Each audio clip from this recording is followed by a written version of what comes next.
está falando, se vocês analisarem os filmes, analise os filmes de Hollywood. Mesmo filmes que são considerados filmes subversivos ou de esquerda, assim, no sentido que incitam alguma mudança, como aquele filme, eu esqueci o nome agora, V de Vingança. Eu não creio que aquele filme seja, em grande parte, libertador. Porque a vingança, a subversão, só acontece através dos poderes mágicos de uma pessoa. Isso, no fundo, está dizendo, se vocês se reunirem, não vai funcionar. Vocês precisam de um salvador que tem poder mágico para vir e fazer alguma coisa. Vocês acham à toa que o Joaquim Barbosa e depois o Sérgio Moro foram relatados com a capa do Batman? Não. Não é à toa. Quando a gente coloca toda a nossa esperança numa personalidade, assim, eu entendo que o processo representativo nos leve a isso. Mas dá um pouco de medo, e quando ela não estiver mais aqui, entende? Quem vai ser? Quem a próxima personalidade? Algo do gênero. E tudo isso tem um pouquinho do personalismo. Vejam, Adorno tem estudos sobre a personalidade autoritária. Não, assim, personalismo não é uma pouca coisa, né? Eu gostaria de ouvir mais sobre isso. Obrigado, é uma ótima questão. Então, eu escrevi meu doutorado sobre isso. E é um tema que eu gosto bastante. Assim, vejam, lá no Fédon, o Fédon é um diálogo sobre a morte de Sócrates. É o último diálogo, né, onde Sócrates morre, toma cicuta e morre. Então, Fédon. É de chorar, assim, é um diálogo de chorar. E lá no Fédon, o Fédon começa assim. Eles vão lá para a prisão, né, e fazem uma pergunta para Sócrates, né? O Sócrates está com as algemas, está algemado nos pés. Aí fazem uma pergunta para Sócrates. Ô Sócrates, sabe o Eveno, aquele sofista? Sim. O Eveno perguntou se é verdade que você está escrevendo poesia aqui na prisão. Né? E o Sócrates fala, diga que ele não se preocupa, que eu não vou tentar competir com ele. Mas é verdade, sim. Eu estou fazendo um hino a Apolo e estou metrificando as fábulas de Esopo. Por quê? Porque desde muito cedo, a minha vida inteira, eu tive um sonho em que, se não me engano, ele diz, uma mulher me aparecia, não tenho certeza, mas algo me aparecia e dizia, Sócrates, faz música, faz poesia, musiquena em grego, faz música, faz poesia. Né? Repetidas vezes, em longas vezes isso na minha vida aconteceu, várias e várias vezes. Mas eu nunca fiz a poesia popular, a música no sentido comum do grego, aquela poesia metrificada e tal, mélica, porque eu sempre pensei que a filosofia, o que eu fazia, era a mais alta forma de música. A Megiste Musicae. Aí ele diz que eu estava fazendo a mais alta forma de música. Agora que eu estou no fim da vida e estou para morrer, eu fiquei pensando, né? Vai que o sonho queria dizer que era fazer poesia popular. Então, para que eu não vá pro Hades, por ter errado... Sério, ele fala isso. Eu vou fazer a poesia popular. Aí ele diz assim, mas eu sempre soube que o poeta, ele era capaz de fazer mitos, história, e não logoi, não discursos. Daí com isso muitas pessoas dizem, veja, essa poesia, filosofia não é poesia, filosofia é logos, e mitos é, né, a poesia e tal. Só que o Sócrates diz, e eu sempre fui incapaz de fazer mito. No Fédon. Aí ele está tirando as algemas, ele cai as algemas e ele diz assim, nossa, que sensação boa, né, que eu estou sentindo nas pernas. Se eu fosse um poeta como Esopo, eu diria que a dor e o prazer foram juntadas pelo umbigo por dois deuses, e quando aparece um, sempre aparece outro. Ele acaba de criar um mito. É tudo num nível muito irônico. Então você tem que ir cavando em Platão, você tem que ir tirando. No final do Fédon, quando ele está para morrer, ele diz, agora que eu estou para morrer, eu vou profetizar, como o cisne que faz o seu último canto.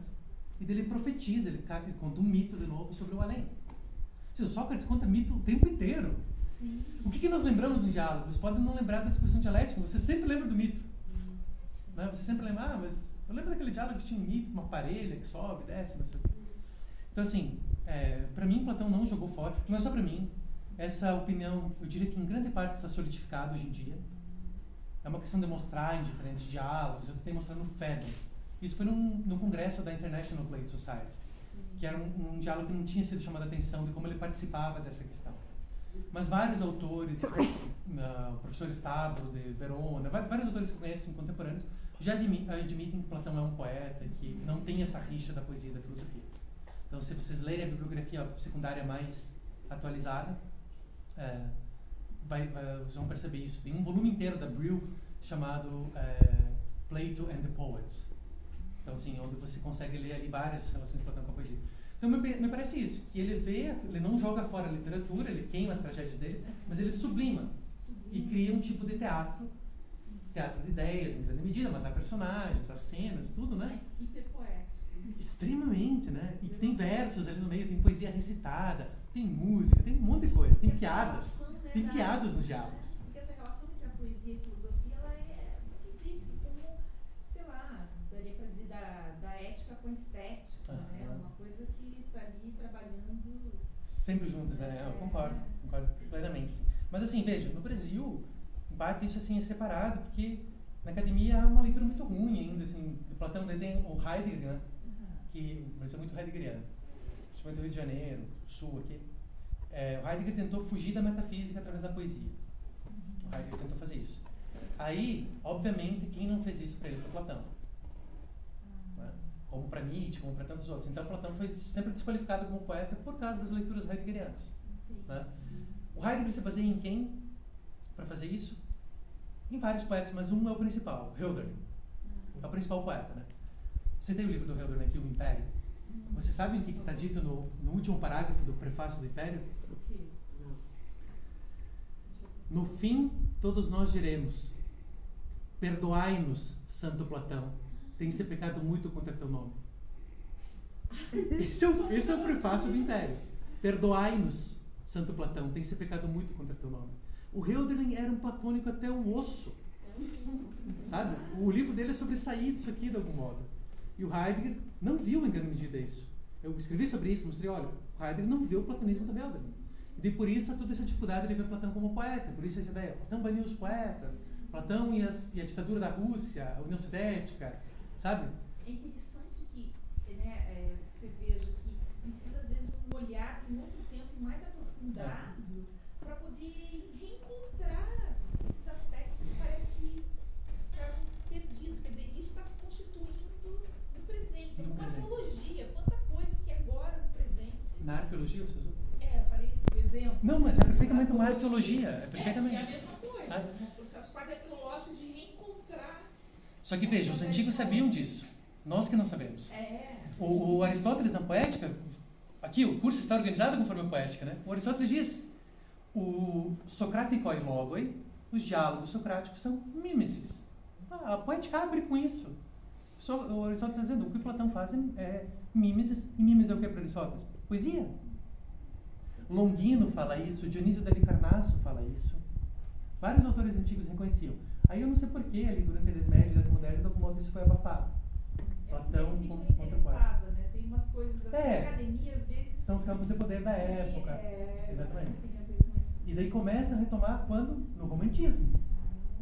Sabe, o Shelley, o grande poeta inglês, Shelley, traduz vários diálogos de Platão, inclusive o Will e tal, e fala: Platão é um grande poeta, faz um manifesto, depois de traduzir o Will. Os alemães começam a ler isso, Schleiermacher, os irmãos Schlegel, etc., ali no Sturm und Drang, no pré-romantismo alemão, e começam a repudiar a poética de Aristóteles, com as suas regras, coisas do gênero, e começam a exaltar Platão. O nome idealismo alemão, idealismo, desse período alemão, é por causa de Platão, gente.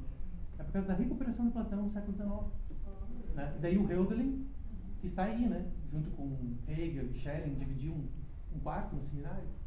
Daí se cria isso, daí são as leituras via estética alemã e tal que vão retornando o Platão poeta. E interessante como isso vai influenciar nas questões tanto da literatura quanto da música, como das artes visuais, quer dizer, todo um contexto daí, né, porque o romantismo, enfim, vai ter aí muitas obras referenciais vindo dessa, é quase sei lá, é a coisa dos alemães que vão beber na Grécia, né, novamente, todo... O Winckelmann, toda a estética, né, em grande medida, mas há ali um livro muito famoso, e agora eu esqueci o nome do autor, Jacques Taminiau, um autor francês, creio que esteja vivo ainda, ele leciona nos Estados Unidos, um livro chamado La Nostalgie de la Grèce, A Nostalgia da Grécia, né? E que é um livro que mostra como os alemães do final do 18, do início do 19, sentiam esse amor pela Grécia. É o helenismo. O helenismo, né? A helenofilia, a gente pode chamar, né? E tentam recuperar a Grécia.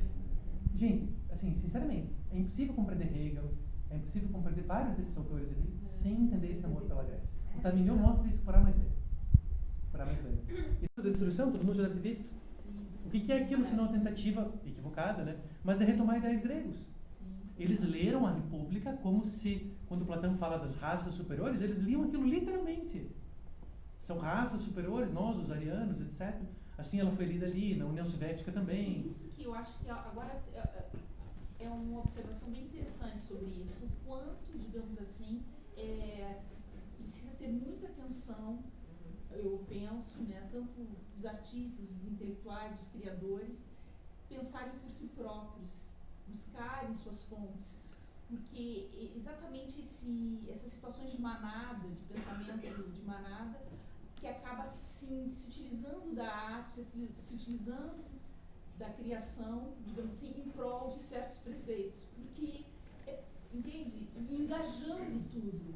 Né? Aquela arte nem foi feita de uma forma engajada, etc., mas situações de interesse É sempre assim. vão engajando, entendeu? Arrebanhando, digamos assim, toda uma...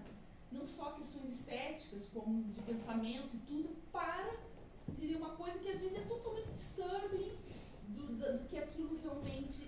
E aí as pessoas, digamos, têm uma real conexão com aquilo, acabam, entendeu? Porque entrando com tudo. Então tudo é muito perigoso. E penso que às vezes os motivos mais equívocos produzem a melhor arte, né? Tipo, o interesse, a vaidade, toda a arte ali, né? Os gregos podem nos parecer distantes, de algum modo eles o são. De algum modo tudo bem, eles estão lá, mas isso aqui chama-se ainda, né, theatron, é o teatro, né? Quando nós começamos a falar as palavras das artes e as palavras da ciência, biologia, astronomia, filosofia, retórica, a gente começa a falar grego. Matemática, geometria, aritmetia, etc. Quer dizer, quando nós começamos a pensar sobre o mundo, tentar entender o mundo de um ponto de vista científico, mas também artístico, né? Teatro, contemplar, ilusão, são tudo palavras vindas em grande parte dos gregos. Então eles moldam muito o nosso mundo nesse sentido, né? Nós somos gregos nesse sentido. Claro, não só isso, há a vertente judaico-cristã, há outros povos que talvez não tenham criado uma direção tão forte, mas foram importantes, como os árabes, os chineses, coisa do gênero, né? Mas basicamente a legislatura, a parte da política das leis que é romana, a parte da religião, do dever que é judaico-cristã, e a parte do saber que é grego. Com essas três matrizes você em grande parte constrói o Ocidente. Mas se você pensar que os gregos também chegaram no Egito, Exato. Entendeu? Na parte da cidade de Israel, Exato. A questão tanto judaico-cristã está toda impregnada com a questão grega, né? Porque teve o... Sim, o Novo Testamento é escrito em grego também, né? Então tudo isso naquele tempo fazia... O helenismo é uma época muito parecida com a nossa, nesse sentido, assim, de muitas culturas vivendo junto, muitos cultos diferentes. Você sabe, aqui no Brasil agora você pode virar budista, ou você pode virar qualquer outra coisa. Sabe, o budismo só entrou no século XVIII na cultura europeia. Final do XVIII, início do XIX.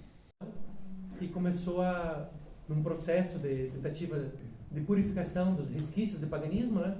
529, o cristianismo já está mais de 100 e poucos anos institucionalizado, né? Já é bastante forte, já é religião oficial há bastante tempo e tal. 300, né? E quanto que você 300, a academia? 388, 87 a.C. E o cristianismo se institucionaliza em 330, se não me engano, né? E depois em 380, com a Edito Tessalônica e tal. Então, em 529, Justiniano manda fechar a academia. E daí, Atenas começa a esmorecer e a sumir, e os sábios vão já paulatinamente se transferindo para Bizâncio, né? Já é o início da Idade Média, em grande medida ali. Já está indo para lá e depois vão voltar só no Renascimento, né? Mas veja, daí, sei lá, 800 anos ou algo do gênero, 900 quase. É tempo, né? Para existir isso. Gente, ela está em pé até hoje. Eles vão mais para o Oriente daí, né? Depois dos sábios, né? Exato. Muito interessante. Para a Turquia, né? Para Constantinopla. Ela é uma praça onde as pessoas levam os cachorros para fazer xixi e tal, tipo jardim ambiental. É a Academia do Platão hoje. Você consegue ver o formato dela no chão. Tem uma placa lá em grego, sítio arqueológico da antiga Academia do Platão. Você consegue ver o formato das musas, que havia, veja, no centro da Academia de Platão havia uma redra, que é um semicírculo para as musas. Do ponto de vista institucional, ela contava como um fiassos, um cortejo em honra de Dionisa ou as musas. Institucionalmente era isso, a figura jurídica da Academia de Platão. E eles se encontravam, eles bebiam basicamente juntos, acho que se não me engano, uma vez por mês. Os alunos, professores e tal, diversas idades, tudo. Era uma das práticas da academia, era beber vinho. Né? Então, assim, coisa fantástica. Você caminha por lá, dá pra sentar, dá pra ver os dois, onde ficavam os dois prédios, assim, um terreno relativamente grande. Né?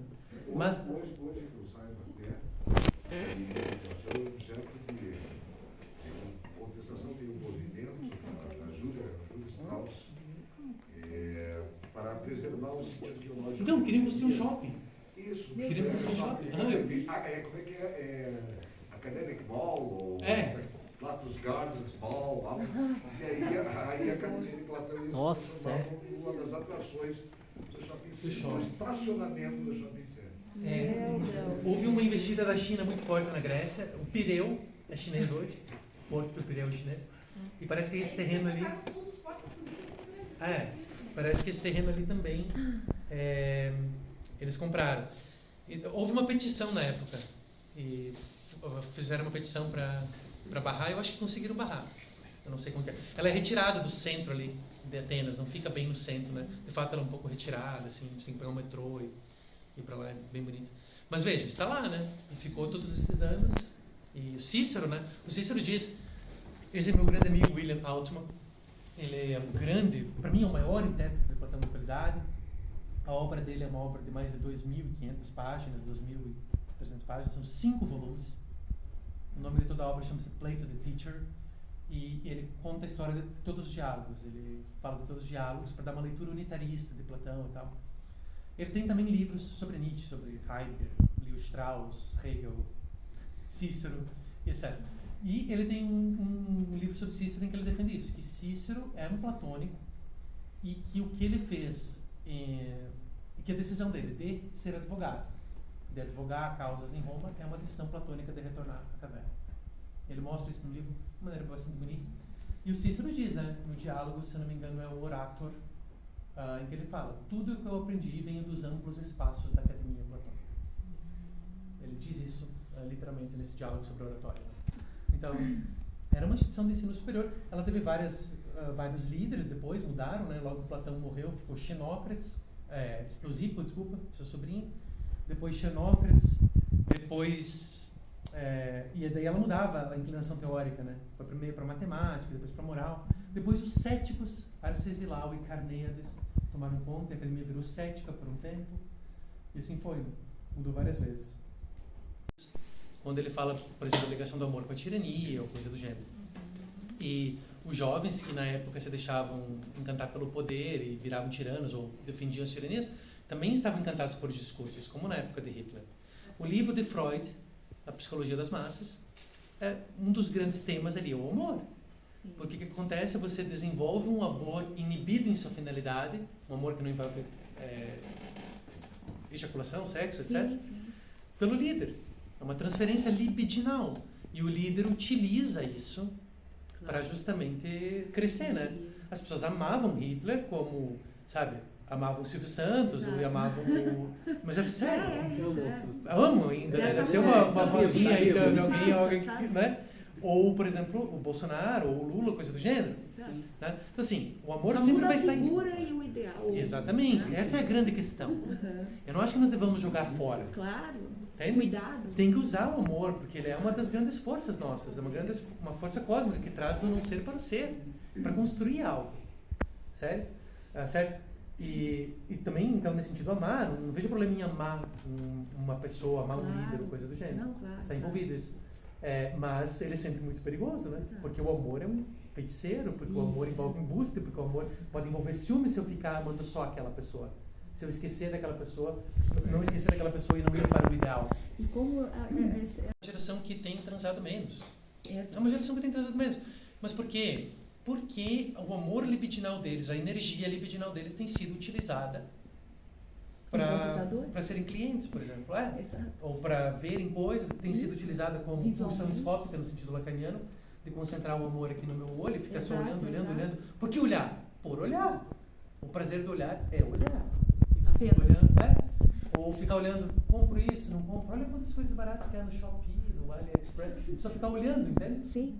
Nós gastamos muito da nossa energia. Ah, professor, não tenho tempo porque eu tô vendo, sabe? Esgota. Temporada 25 do Walking Dead, Velozes e Furiosos 40, e esperando o iPhone 50, entende? A gente tá ali esperando e tá gastando energia. E o mercado que tá gastando energia, não a leitura de Platão, não o aprendizado de grego, coisa do gênero, não a luta pela democracia ou contra a transfobia, ou, sabe? Eles usam a nossa energia, nos sugam. E é uma